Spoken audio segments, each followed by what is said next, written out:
Morning 8th class, welcome again in your science class.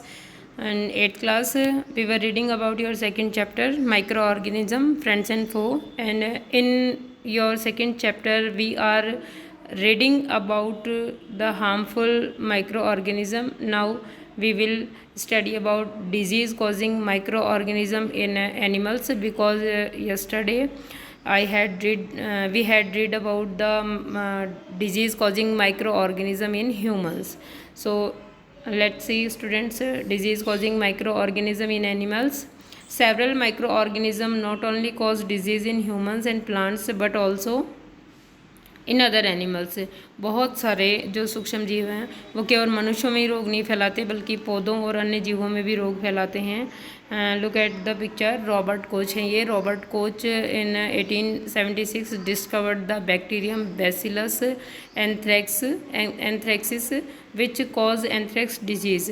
Robert Koch ने 1876 में एक bacillus नाम का जीवाणु खोजा था, विच कॉज एंथ्रेक्स डिजीज़, जो एंथ्रेक्स बीमारी का कारण बनता है। ठीक है। फॉर एग्ज़ाम्पल एंथ्रेक्स, ये एंथ्रेक्स के बारे में हम लोग अभी बात कर रहे हैं, which discovered by the Robert Koch. Anthrax is a dangerous human and cattle disease. ये जो है वो चौपया जो पशु होते हैं आपके, गाय भैंस बकरी, इनमें और ह्यूमन में जो है वो एक डेंजरस यानी बहुत ख़तरनाक बीमारी है, कॉज्ड बाय ये बैक्टीरियम, जो एक बैक्टीरिया के द्वारा होती है। Foot and mouth disease of cattle is caused by ये वायरस। और इसी प्रकार जो जंतुओं के या जानवरों के फूट यानी पैर और मुंह की जो बीमारी होती है, खुरपक्का और मुंह पक्का, वो वायरस के द्वारा होती है। Disease causing micro organism in plants also, and we will study here disease causing microorganism in plants like in humans or like in other animals. Several microorganism cause disease in plants like wheat, rice, potato, sugar cane, orange, apple and other. ठीक है।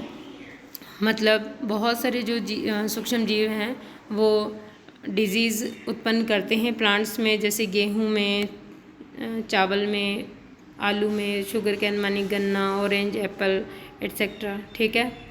This disease reduce the yield of crops. ये जो disease हैं, ये बीमारियां जो हैं वो उत्पादन को कम कर देती हैं फसल के, and destroy the crops properties.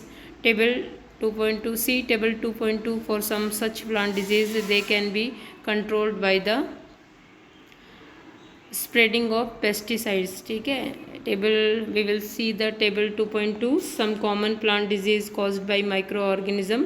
Plant disease, the next column is micro organism और third column is mode of transmission, यानी कैसे फैलती है। दूसरा जो है वो कौन से माइक्रो ऑर्गेनिज्म के द्वारा होती है, और फर्स्ट जो है वो डिजीज़ का नाम है। ठीक है। First is citrus canker. ये जो सिट्रस फैमिली के जो प्लांट्स हैं उनमें होने वाला रोग है और बैक्टीरिया के द्वारा होता है। Mode of transmission is air, यानी it is spreading by the air. Second is rust of wheat. इसमें क्या होता है, जब आप गेहूं की बाली को छूते हैं हाथ से तो ब्लैक कलर का पाउडर आपके हाथ में लग जाता है, and it is caused by fungi. एक कवक के द्वारा होने वाला रोग है, और इट स्प्रेडिंग बाय एयर और शीट्स, है ना। कॉन्टामिनेटेड शीट्स के द्वारा, अगर हम लोग कॉन्टामिनेटेड शीट्स को बो देते हैं खेत में तो ये रोग जो है वो पौधों में होता है। ठीक है। येलो वाइन मोज़ेक ऑफ भिंडी या ओकरा, ये वायरस के द्वारा होने वाला रोग है और इंसेक्ट्स इसके वाहक हैं। Go ahead. Food poisoning. What is the food poisoning? Bujo was invited by his friend to a party and he ate a variety of food stuff. बूजो जो है वो एक फ्रेंड के द्वारा पार्टी में इनवाइट किया गया था और उसने वहाँ पे कई तरह का भोजन किया, नाना प्रकार का भोजन किया। ऑन रीचिंग होम, जब वो घर आया, he started vomiting and had to be taken to a hospital. जब वो घर आया तो उसे उल्टी होना शुरू हो गई और उसे हॉस्पिटल ले जाया गया। द डॉक्टर सेड, डॉक्टर ने कहा that this condition could be due to food poisoning, कि ये जो हालत है इसकी वो फूड पॉइजनिंग की वजह से या भोजन विषाक्तता की वजह से हो गई है। Paheli wonders how food can become a poison. Paheli ये जानना चाहती है कि फूड जो है वो किस तरह से पॉइजन में चेंज हो जाता है, क्यों बदल जाता है, कैसे बदल जाता है। Food poisoning could be due to the consumption of food spoiled by some microorganism. भोजन जो है वो किसके कारण होता है, कई बार विषाक्त किसके कारण होता है, माइक्रो ऑर्गेनिज्म द्वारा भोजन में कुछ विषैले तत्व छोड़ दिए जाते हैं जिसके कारण भोजन जो है वो विष के समान हो जाता है। Micro organisms that grow on our food sometimes produce toxic substance. कभी कभी हमारे भोजन के अंदर जो माइक्रो ऑर्गेनिज्म है वो एक टॉक्सिक सब्सटेंस जो है वो रिलीज़ करते हैं जब वो भोजन में लगते हैं। Substance there these make the food poisonous causing serious illness and even death, जिसके कारण हमारा भोजन जो है वो विषाक्त हो जाता है। ये एक गंभीर बीमारी और कभी कभी मृत्यु का भी कारण बन जाता है। So it is very important that we preserve food to prevent it from being spoiled. तो ये ज़रूरी हो जाता है कि हम अपने भोजन को जो है वो सूक्ष्म जीवों द्वारा विषाक्त होने से बचाएं। So we can preserve our food by some methods and we will learn here the methods. All in first we will see that what is food preservation. Go ahead. Food preservation. Students, in chapter first we have learned about the methods used to preserve and store food grains. How do we preserve cooked food at home? ठीक है, हमने chapter first में ये देखा था कि किस तरह से हम लोग जो है वो अनाज का भंडारण कर सकते हैं, उसे बचा सकते हैं। अब हम लोग ये देखेंगे कि किस तरह से हम लोग पके हुए भोजन को प्रिजर्व कर सकते हैं। You know that bread left unused under moist conditions it attacked by fungus. जब हम लोग ब्रेड जो है वो रोटियां या ब्रेड को हम लोग नम वातावरण में छोड़ देते हैं ढक करके तो उसके ऊपर फंगस लग जाती है। Micro organism spoil our food. We know that microorganism spoil our food. Spoiled food emits bad smell and has a bad taste and changed color. और जो स्पॉइल किया हुआ फूड होता है या जो कॉन्टामिनेटेड फूड होता है बाय द ऑर्गेनिज्म, उसका कलर चेंज हो जाता है, स्मेल चेंज हो जाती है, बैड स्मेल देता है वो। It spoiling of food a chemical reaction. ऐसा किस लिए होता है, क्योंकि माइक्रो ऑर्गेनिज्म जो है वो do the chemical reaction in our food. ठीक है, Paheli bought some mangoes but she could not eat them for a few days. Paheli ने कुछ आम खरीदे लेकिन वो कुछ दिन तक उन्हें खा नहीं पाई। Later she found they were spoiled. बाद में उसने देखा कि वो सभी सड़ गए। एंड रोटन मतलब उसने देखा ख़राब हो गए और सड़ गए हैं। But she knows that the mango pickles her grand mother make does not spoil for a long time. लेकिन उसने देखा कि इसी तरह आम का अचार जो उसकी ग्रैंड मदर के द्वारा बनाया गया था वो लंबे समय तक ख़राब नहीं हुआ। शी इज़ कन्फ्यूज्ड, उसे भ्रम हो गया है, वो कन्फ्यूज़ हो गई है कि ऐसा क्यों हुआ। Let us study the common methods. आओ तो देखें कॉमन मेथड्स देखते हैं हम लोग to preserving food in our home. अपने घरों में किस तरह से कॉमन मेथड्स के द्वारा हम लोग फूड प्रिजर्विंग कर सकते हैं। We have to save it from the attack of micro organism. और हम लोग सूक्ष्म जीवों के अटैक या आक्रमण से इसे किस प्रकार बचा सकते हैं। First is chemical method. Salt and edible oils are the common chemicals generally used to check the growth of microorganism. Therefore they are called preservatives. We add salt or acid preservatives to pickles to prevent the attack of microbes. Sodium benzoate and sodium metabisulfate are common preservatives that are also used in jams and squashes to check their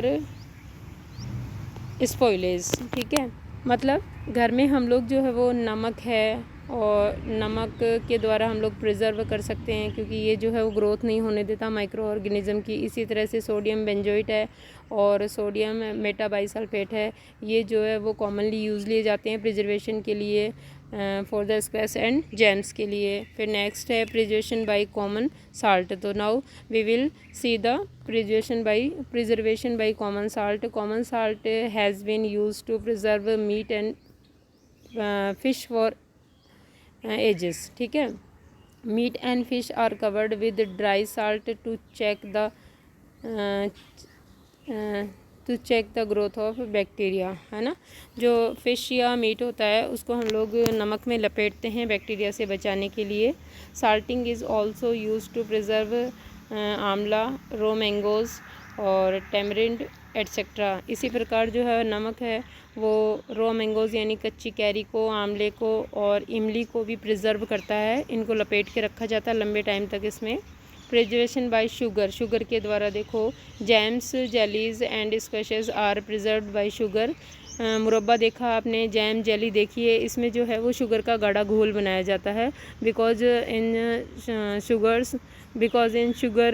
solution micro organism can't growth, micro organism जो है वो growth नहीं कर सकते। Sugar reduce the moisture content which inhibits the growth of bacteria which spoil food. तो आप समझ गए होंगे कि हम लोग जो प्रिजर्वेशन के लिए शुगर का इस्तेमाल क्यों करते हैं, ठीक है।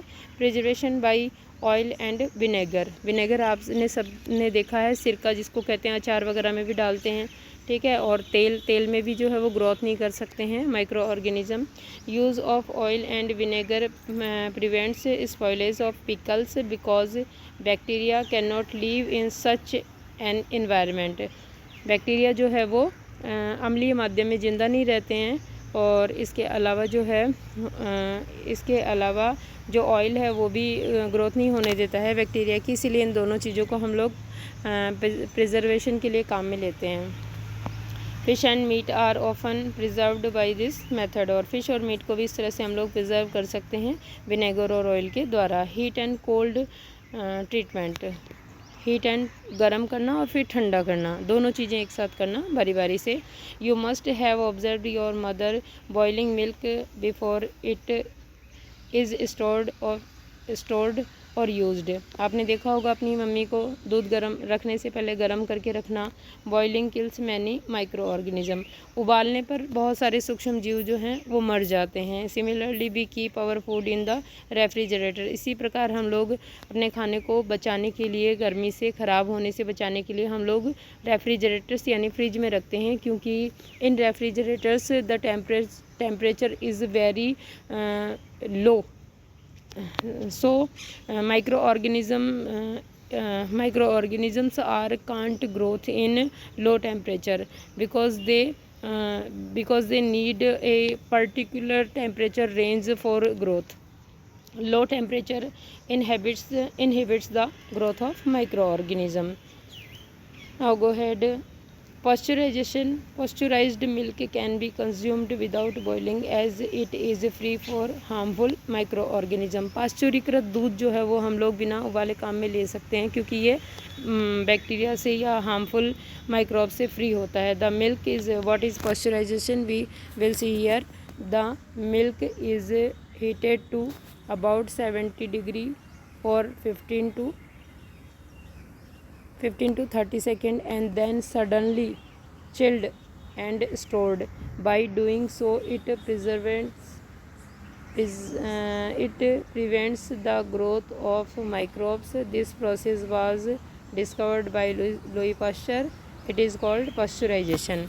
पाश्चुरीकरण क्या है? पाश्चुरीकरण में देखो आप, जो दूध जैसे पदार्थ हैं, दूध है उसको अचानक 70 डिग्री टेम्परेचर पर 15 से 30 सेकंड तक उबाला जाता है और फिर अचानक ठंडा किया जाता है, उसको चिल्ड किया जाता है।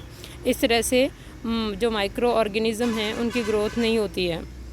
और ये जो प्रोसेस है वो process was discovered by Louis Pasteur नामक वैज्ञानिक के द्वारा खोजा गया था।